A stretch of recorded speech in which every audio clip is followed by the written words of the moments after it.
जय शिवराय मित्रांनो, मुख्यमंत्री माझी बहीण लाडकी योजना सुरू झाली आहे मित्रांनो. तर त्यासाठी कोणकोणते कागदपत्र लागणार आहे, तर सदर योजनेमध्ये लाभ मिळवण्याकरिता खालीलप्रमाणे कागदपत्रे सादर करणे आवश्यक आहे मित्रांनो.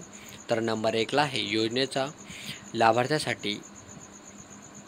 योजनेच्या लाभासाठी ऑनलाईन अर्ज करणे अनिवार्य आहे मित्रांनो. तर नंबर 2ला आहे लाभार्थ्याचे आधार कार्ड असणे आवश्यक आहे व नंबर 3ला आहे महाराष्ट्र राज्याचे आदिवासी प्रमाणपत्र असणे आवश्यक आहे मित्रांनो. तर मित्रांनो, आदिवासी प्रमाणपत्र म्हणजे नॅशनॅलिटी डोमिसाईल आहे मित्रांनो.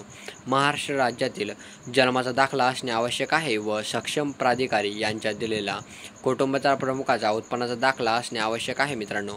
वार्षिक उत्पन्न हे 2.5 लाखापेक्षा कमी असणे अनिवार्य आहे मित्रांनो. तर मित्रांनो, नंबर 5ला आहे बँक पासबुकच्या पहिल्या पानाचे छायाचित्र प्रत असणे आवश्यक आहे व नंबर 6ला आहे पासपोर्ट आकाराचे फोटो लागणार आहे मित्रांनो.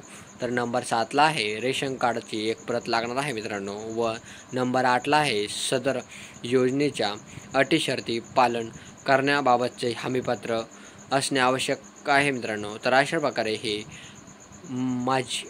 मुख्यमंत्री माझी बहीण लाडकी योजना त्यासाठी लागणारे मुख्यमंत्री माझी बहीण लाडकी योजना यासाठी लागणारे हे कागदपत्र आहे मित्रांनो. तर हे कागदपत्रे तुम्ही लवकरात लवकर जमा करा आणि तुम्ही या योजनेसाठी अर्ज करू शकता मित्रांनो. तर मित्रांनो, तुम्हाला हा व्हिडिओ आवडला असेल तर आपल्या यूट्यूब चॅनलला सबस्क्राईब करा आणि बेल विसरू नका.